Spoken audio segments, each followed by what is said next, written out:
ॐ कृष्णाय वासुदेवाय हरये परमात्मने प्रणतः क्लेशनाशाय गोविन्दाय नमो नमः। भक्तगण सादर प्रणाम। आज के चर्चा का विषय है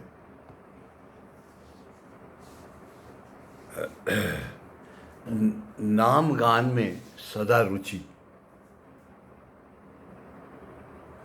गोस्वामी जी ने यह उपदेश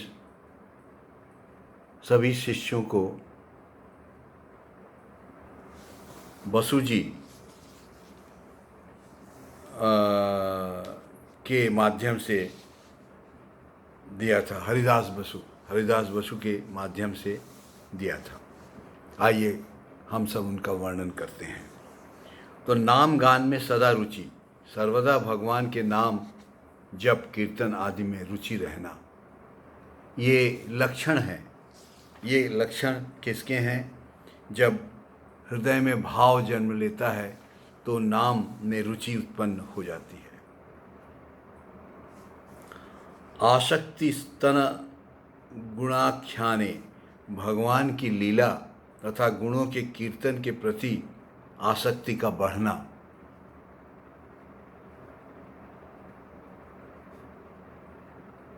दूसरा, प्रीति स्तद्वश सती स्थले, भगवान की लीला स्थनों के प्रति प्रीति अर्थात आकर्षण बढ़ जाना।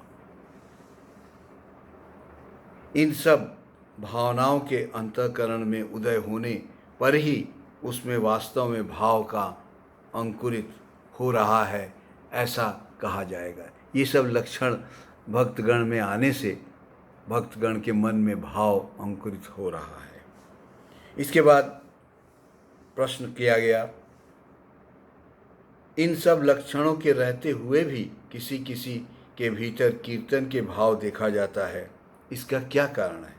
गोस्वामी जी ने उत्तर दिया, प्रबल गुरु शक्ति के प्रभाव से संकीर्तन के समय चिंता विगलित होने पर इस प्रकार का भाव दिखाई पड़ता है, पर अपने भजन की परिपक्वता पूर्णता न होने से यह भाव स्थायी नहीं होता है।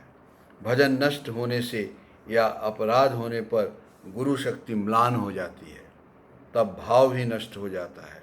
इस कारण पहले जिन लोगों में भाव की अवस्था देखी गई हो,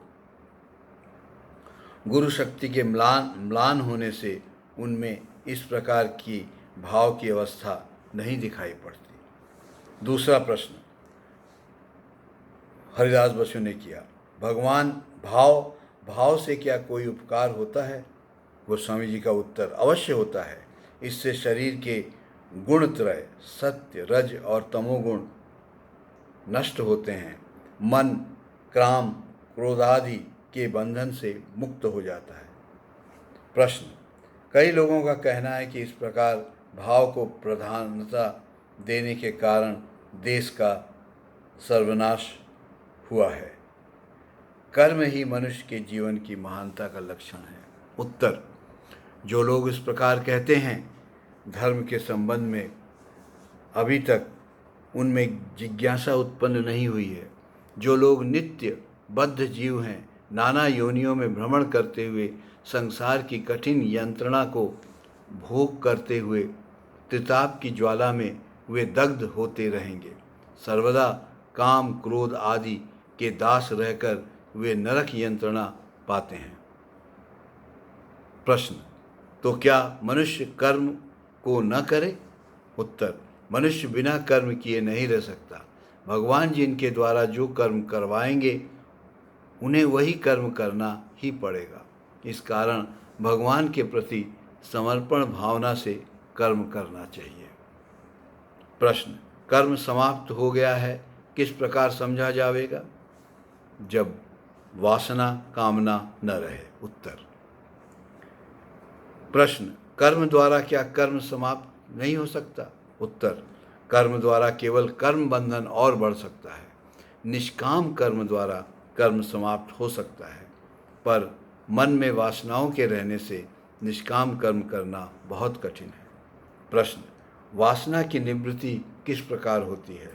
श्वास प्रश्वास में नाम जप द्वारा बहुत शीघ्र वासना की निवृत्ति होती है। प्रश्न, नाम जप करने का क्या कोई समय असमय है? नहीं, अविराम नाम करना है। पहले पहल नाम जप करना बहुत कठिन होता है। ऐसा लगता है मानो श्वास बंद हो रहा है, शरीर में कांटा चुभ रहा है आदि। रात्रि 1:30 बजे से 4 बजे तक महात्मा लोग विचरण करते हैं। इस समय नाम जप करने से वे निकट आकर सहायता करते हैं। उस समय सोते रहने पर या कुकर्म करने पर वे चले जाते हैं। प्रश्न, महात्माओं की उपस्थिति किस प्रकार समझी जाएगी? कभी फूलों का सुगंध? उत्तर, कभी होम, कभी गांजा। इस प्रकार के सुगंध से महात्मा लोग अपना आगमन वार्ता साधकों को अनुभव कराते हैं। साधना के समय इस प्रकार की सुगंध का अनुभव करने पर समझना चाहिए कि किसी महात्मा का आगमन हुआ है। साधना के समय इस प्रकार की सुगंध का अनुभव क्या कभी नहीं हुआ है? प्रश्नकर्ता, कई बार अनुभव किया है, पर इस महात्माओं की उपस्थिति से ही हुआ है ऐसा नहीं समझ सका।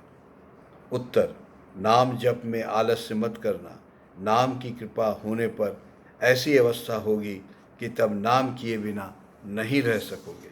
श्रद्धापूर्वक नाम जप करते करते नाम की कृपा होती है। प्रश्न, संशय नष्ट क्यों नहीं होता? उत्तर, संशय आत्मा की अवस्था है। जिस प्रकार काम क्रोध आदि भीतर रहने पर इन्हें हटाया नहीं जा सकता, समय समय पर मन में वे उदित होते हैं, उसी तरह संशय जब तक भीतर रहता है उसे हटाया नहीं जा सकता। केवल नाम जप द्वारा संशय नष्ट होता है। नाम जप द्वारा संशय नष्ट होता है। संशय नष्ट होने का और कोई उपाय नहीं है।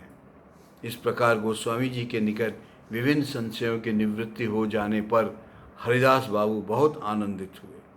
कुलोदानंद के मजले भाई मरदाकांत हावीगंज में अच्छे प्रतिष्ठित वकील थे। गोस्वामी जी के निकट दीक्षा प्राप्त के पश्चात साधना में उनकी बहुत निष्ठा उत्पन्न हो गई। आइए अब हम सब मिलकर कीर्तन करें और ईश्वर के नामों का गुणगान करें। ईश्वर के नाम के गुणगान से मन में भाव उत्पन्न होता है, भक्ति उत्पन्न होता है।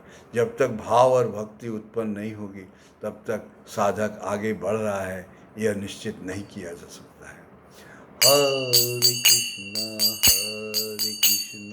कृष्ण कृष्णा हरे हरे, हरे राम राम राम हरे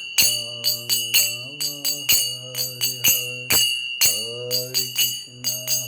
हरे कृष्णा कृष्ण कृष्णा हरे हरे, हरे राम